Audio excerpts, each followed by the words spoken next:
بعد الولادة في اختبارات بسيطة بنعملها نكتشف بها أي مشاكل في القلب. من اختبار الأكسجين بنقيس الأكسجين في دراعه اليمين وفي القدم. الطبيعي يكون أكتر من 95 والفرق ما بينهم يكون أقل من 3. لو لقينا القراية أقل من 95 والفرق ما بينهم أكتر من 3، في الحالة ديت بنعيد الاختبار بعد ساعة. لسه النتيجة مش طبيعية، بنعيدها بعد ساعة. لو النتيجة مش طبيعية، الطفل في الحالة دي يحتاج إن هو يعمل إيكو أو أشعة تلفزيونية على القلب. بنقيس الضغط في الأربع أطراف.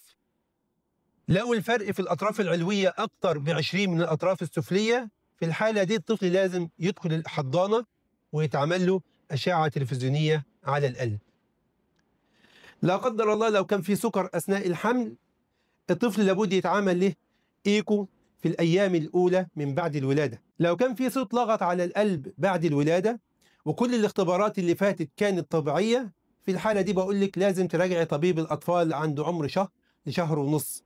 دي المرحلة اللي بينزل فيها ضغط الشريان الرئوي للطبيعي، ولو في أي فتحات في القلب هتظهر في الوقت ده.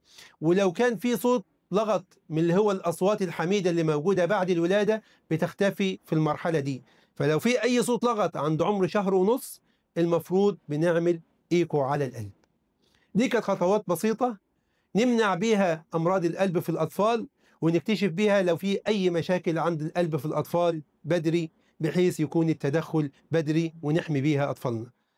لو في أي أسئلة أو لو في بتسألي على أي علامات تانية إزاي نعرف بيها مشاكل القلب في الأطفال، اكتبي لي في التعليقات وأنا أرد عليكم بإذن الله. دمتم في أمان الله وأنتم في أتم صحة وأحسن حال.